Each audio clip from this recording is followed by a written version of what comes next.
যদিও আদায় করে তরতিব তাদের মধ্যে পাওয়া যায় না। কিছু সংখ্যক মুসলিমরা তো কিছুই জানে না, ওযু করাটা পর্যন্ত জানে না। আর একদল মানুষ আছে নামাজ পড়াই লাগে না।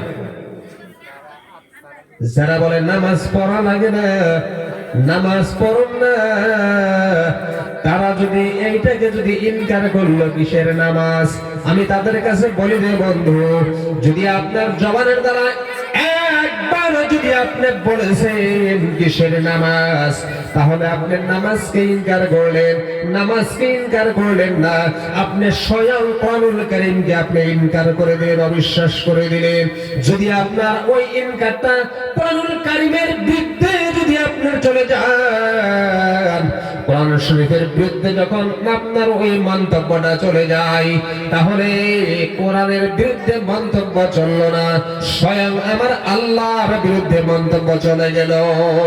আর আমার আল্লাহ যদি ওই একটা মন্তব্যের জন্য যদি আমার উপরে যদি নারাজ হয়ে যায়, আমার আল্লাহ যদি নারাজ হয়ে যায়, তাহলে এই দুনিয়ার জমিনে আল্লাহ যদি চায় আমাকে আপনাকে ওই ফেরাউনের মতো কি করবে, ধ্বংস করে দিতে পারবে, পারবে না? নাই, ফেরাউনের মতো ধ্বংস করে দিতে পারবে।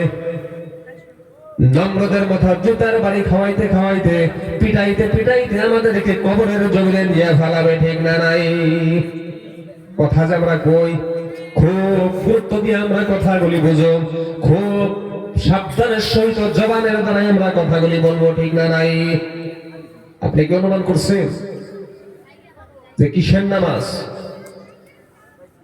নামাজ পড়া লাগে না, এই কথা যদি আমি আর আপনার মুখের দ্বারা যদি বাহির হইল, নামাজ পড়া লাগে না, আমার মুখের দ্বারাই বললাম, তাহলে সেই নামাজ পড়াটা, এই ইনকার করাটা কোরআনের বিরুদ্ধে চলে গেল।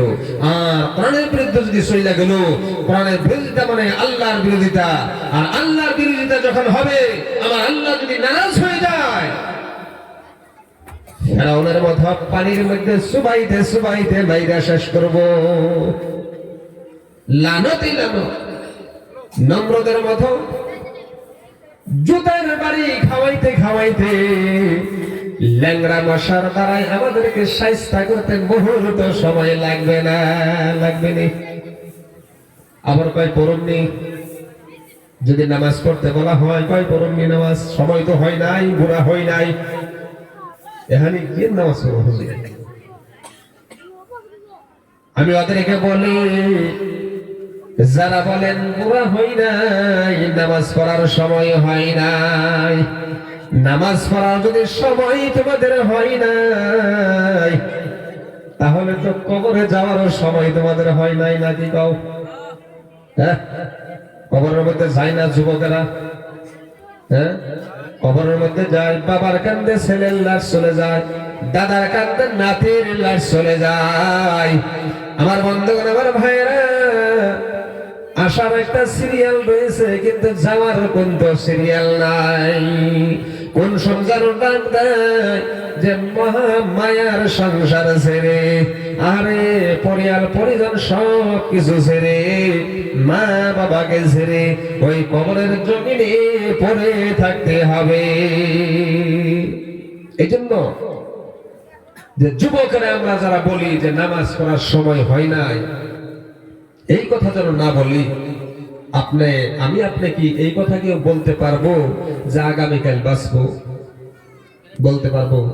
পারবো না। এই জন্য বুড়া হইলে নামাজ পড়ুন, বুড়া তো আপনারা নাও করতে পারেন, জুয়ান অবস্থায় কি জানি আপনি চলে যাইতে পারেন।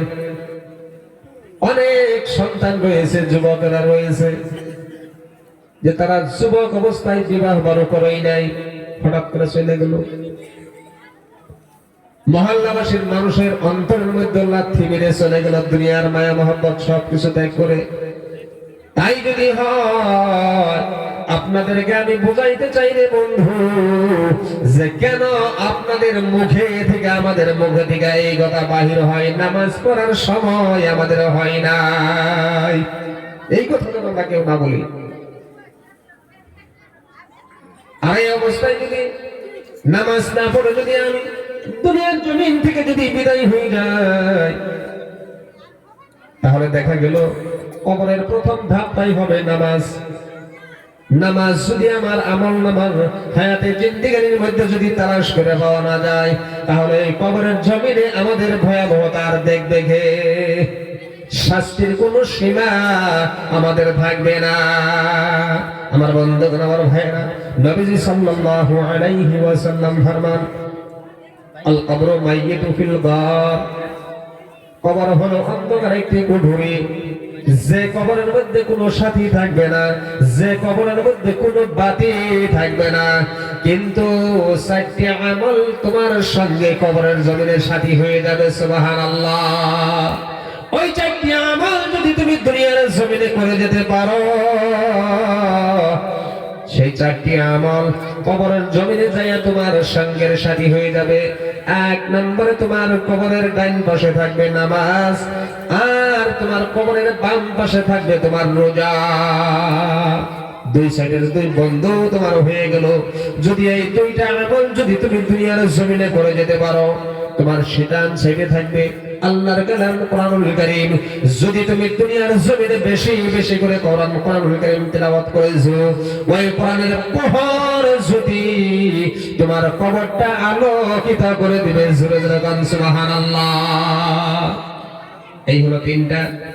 আর চতুর্থ নম্বর আমল হলো গো, যা আপনার পয়তান সেটা থাকবে উত্তম আদর্শ, যেটা নাকি সাহাবাদের ছিল, নবীর ছিল। সেই উত্তম আদর্শ যদি দুনিয়ার জমিনে আপনি আদর্শবান হতে পারছেন, এই চারটি আমল যদি দুনিয়ার জমিনে বেঁচে থাকা অবস্থায় যদি আপনার দ্বারাই হয়েছে, এই চারটি আমল কবরের জমিনে আপনার সঙ্গের সাথী হয়ে যাবে। সুবহানাল্লাহ।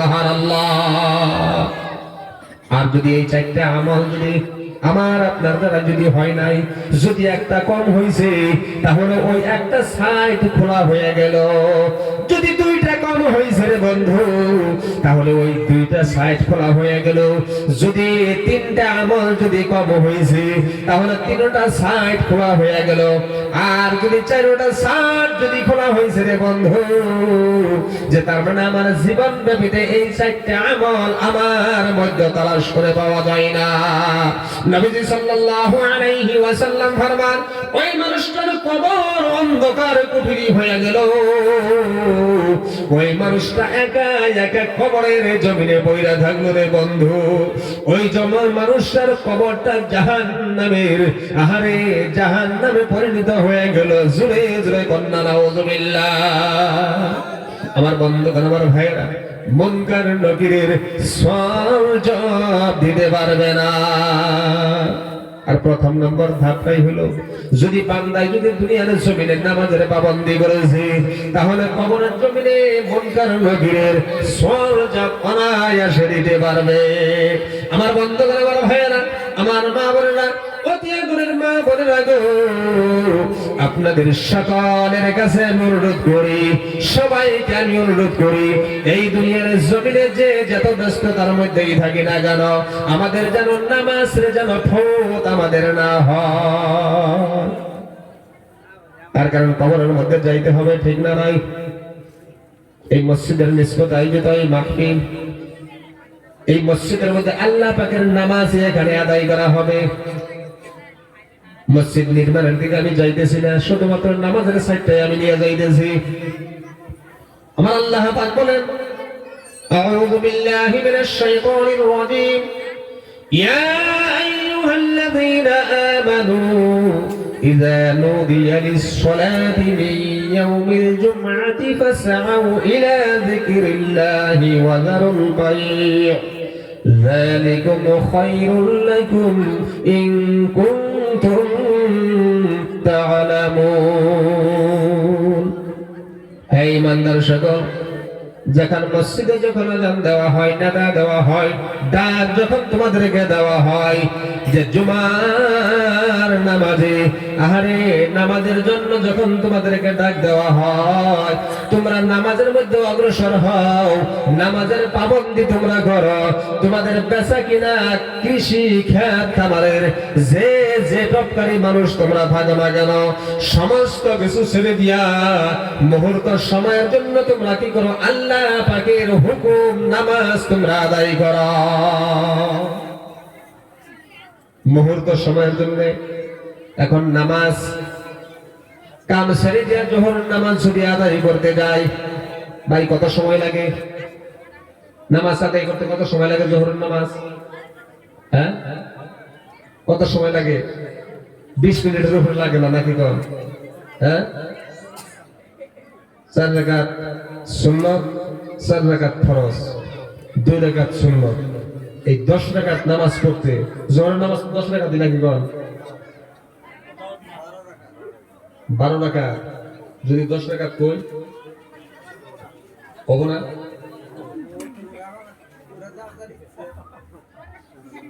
হয়ে যাবো না? 10 রাকাত করলে হবো। নফল নামাজের কোনো অর্থ থাকে না, বুঝছেন? পরে যে 2 রাকাত নফল, ওই 2 রাকাত নামাজের কোনো অর্থ থাকে না।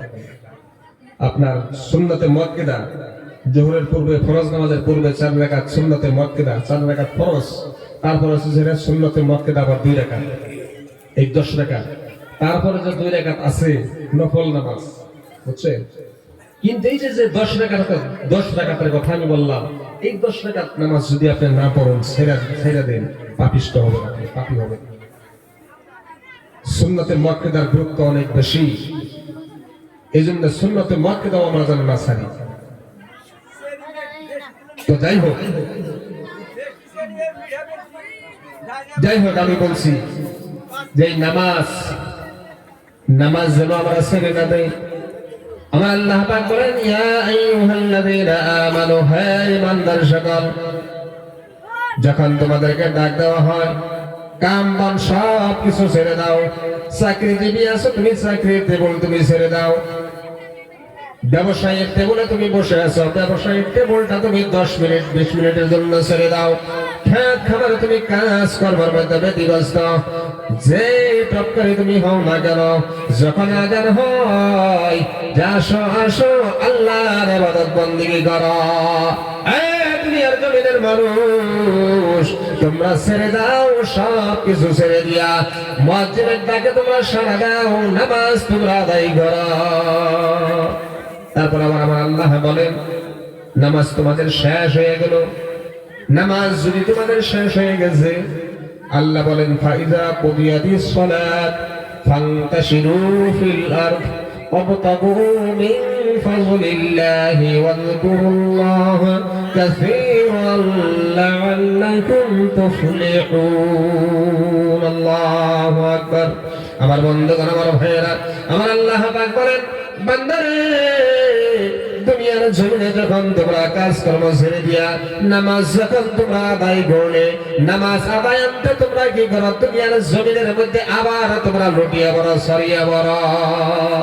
খেত খামারের কাজ ছেড়ে দিয়ে নামাজ পড়ছো, নামাজ পড়া শেষ হয়েছে, আবার জমিনের মধ্যে ছড়াইয়া পড়া। চাকরিজীবীর টেবুল ছেড়ে দিয়ে নামাজের মধ্যে অগ্রসর হয়েছ, নামাজ আদায় করা হয়েছে, আবার তুমি চাকরির টেবুলে তুমি বসে যাও। ব্যবসায়ীর কাজই ছেড়ে দিয়ে নামাজ তুমি আদায় করেছো, সেই নামাজ আদায় অন্ত তুমি কি করো? ব্যবসায়িক টেবুল তুমি আবার আঁকড়াইয়া ধরো।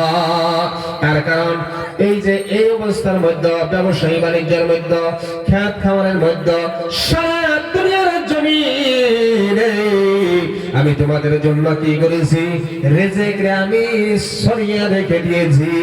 এই রেজেক তোমরা কি করো? তালাশ তোমরা করো। বান্দা, তোমাদেরকে আমি বলি নাই যে দিন রাত 24 ঘন্টা যাই নামাজ ধরে বসে থাকো? যদি দিন রাত 24 ঘন্টা যাই নামাজ ধরে বসে থাকো, মসজিদ করে যদি বসে থাকো, তাহলে তোমার রেজেক কোথায় থেকে আসবে? অত তো বড় তো বুজুর্গ বাড়ি নাই, আসমান থেকে মান্না ওয়া সালওয়া জান্নাতি খাবার আমাদেরকে মসজিদে দিয়ে যাইব। এই জন্য আমার আল্লাহ পাক রাস্তা দেখিয়ে দেয়, ফাইদা কুদিয়াতিস সালাত, নামাজ থেকে যখন তোমরা ফারাগাত হয়ে যাবে, জমিনের মধ্যে লুটাইয়া পড়া, জমিনের মধ্যে তোমরা সরিয়ে পড়ো, জমিনের মধ্যে তোমরা রেজেক তালাশ করো। তার কারণ দুনিয়ার জমিনে আমি তোমাদের জন্য রেজেক আমি ছড়াইয়া রাখছি। যে যে কোনো পন্থায় হক পন্থায় তোমরা রিজিকরে তোমরা তালাশ করো আর সেই রিজিকের দ্বারাই তোমরা জীবন নির্বাহ করো। আমার বন্ধুগণ, আমার ভাইরা, ইনশাআল্লাহ আমরা নামাজ আদায় করব তো নাকি কর? নামাজ আমরা আদায় করব তো? নামাজ আমরা আদায় করব। দ্বিতীয় নাম্বার, মালদার ব্যক্তি যারা আছি আমরা ফকির মিসকিনদেরকে আমরা কি করব? যে ব্যবস্থা ইনশাআল্লাহ আমরা করে দেব নাকি কর? তৃতীয় নাম্বার, আমরা অসৎ কর্ম করব না, অসৎ কর্ম করার জন্য কাকে পরামর্শ দেব না ইনশাআল্লাহ নাকি কর? চতুর্থ নাম্বার, যে আমরা ইয়াউমুল জাযাস দিবস, বদলার দিন, হাসর নাসর যে একদিন হবো, তার প্রতি আমরা ইয়াকিন করে বিশ্বাস স্থাপন করি। আল্লাহ পাক আমাদের সকলকে আল্লাহ পাকের হুকুম, নবীজি সাল্লাল্লাহু আলাইহি ওয়াসাল্লামের তরিকায় আমাদেরকে আমল করার তৌফিক দান করুন। সকলে বলি আল্লাহুম্মা আমিন, আল্লাহুম্মা আমিন। মুহতারাম হাজিরিন, আপনাদের সম্মুখে দুই চারটি কথা আমি বললাম। ইনশাআল্লাহ বলার মধ্যে ভুল ত্রুটি হইতে পারে, ভাষার মধ্যে তোড়তাম হতে পারে, আমাকে মাফ করে দিবেন, দোয়া করবেন আল্লাহ যেন গলার থেকে বেশি বেশি আমল করার তৌফিক দান করেন। এই দোয়ার আবদার রেখে আমি আপনাদের সম্মুখে থেকে বিদায় নিচ্ছি। ওয়া আখিরু দাওয়ানা আলহামদুলিল্লাহি রাব্বিল আলামিন। আসসালামু আলাইকুম ওয়া রাহমাতুল্লাহি ওয়া বারাকাতুহু।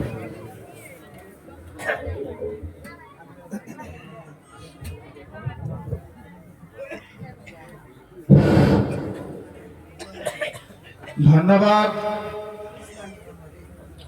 আমাদের নির্দিষ্ট বক্তা হাফিজ কারি আফজালুর রহমান সাহেব বেশ সুন্দর বক্তব্য রেখেছেন। দোয়া হলো